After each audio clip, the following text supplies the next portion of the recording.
Mr. President, I also wanted to comment on today's action in the House, where they are supposed to take up S-47, the Murkowski-Cantwell lands package, which received 92 votes in the Senate earlier this month. It is my hope that the House will confirm with the same overwhelming vote that we did in the Senate and send this legislation quickly to President Trump's desk. I want to take a moment to emphasize 4 important provisions of this legislation as we ask the Forest Service to focus on this year's upcoming fire season. This legislation includes 4 provisions that will help firefighters improve their safety and effectiveness and bring state-of-the-art technology to combating wildfires. These provisions will help firefighters and communities, and we need to do everything we can as we see fire seasons extending and having more catastrophic events. We need to give communities and firefighters every tool possible. First, this legislation allows for the use of drones to create real-time fire mapping, and it allows for GPS to track firefighters and their crews.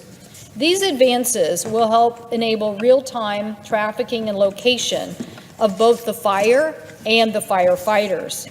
Why is this so important? Because our firefighters need real-time data to do their job more safely and effectively.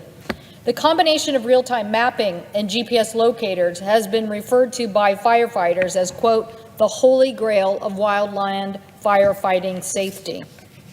Last month, reports on devastating Mendocino complex fire shows why this is the case. According to this report, one of the challenging frontline firefighters had to face was the fact that they weren't sure exactly where the fire was. The safety officers don't always know where the firefighters are. In one case, no one knew where 6 entrapped firefighters were. The result was all 6 suffered injuries because it took quite a while to locate and rescue them. Under this legislation that will be voted on by the House today, we will have more drones orbiting high over the fires, constantly updating fire maps, and doing it more than just once a day, which has been done now. These drones employ infrared cameras that can penetrate through thick smoke and better identify hot spots. Air tankers will be able to drop their fuel retardants, and we can tell firefighters on the front line how to steer away from areas that are just too dangerous to tackle.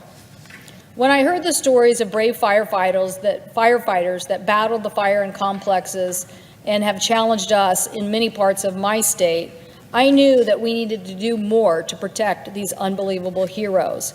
Whether it is in eastern Washington or central Washington in the Okanagan and Wenatchee forests or around Spokane, we have to do more to help those communities and firefighters who are putting themselves on the line for us. This legislation also has improved technology in that it is using NASA's mapping access to help us prevent mudslides after we see these horrific fires.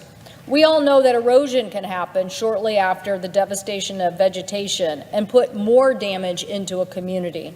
The fact that we will be getting NOAA access, we will be able to then come up with strategies to prevent erosion in real time, cutting the time significantly from where it is today. And the 4th provision is improving smoke forecasting by assigning meteorologists to every large fire.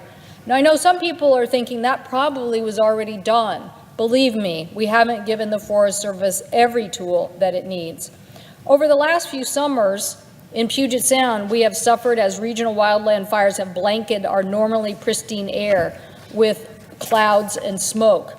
And we know that this is becoming a new normal. As western United States continues to become hotter and drier, fires become more and more likely. And as the fuels get drier, the number of fires increase and get even bigger. This isn't just an eastern Washington problem. Our Washington Department of Natural Resources responded to 1,800 fires last year, and 40% of those were in western Washington. According to researchers at the University of Washington, by just 20 years from now, we will see the average burn rate in the Northwest double from what we saw for the last 50 years. So we know that these challenges need more tools, and the legislation before us in the Senate that we have already passed in the Senate, but is before the House today, will provide these new technology and training tools to empower the Forest Service to help our communities and our firefighters. Real-time fire mapping, more drone technology to give us real-time information about the fires, using NASA satellite information to help us plan post-fires, and giving us more smoke forecasting information to better help our communities and deal with those who are impacted by heavy smoke. I hope our colleagues will act expeditiously on this legislation. We know that wildland fire funding, as we increased it in an agreement last year, was so important, but we need to keep working on this problem. I thank my colleague for Colorado for helping to sponsor this inclusion in the legislation and hope that the President will sign this legislation very quickly so the tools can be put in place for this upcoming fire season. I thank the President and I yield the floor.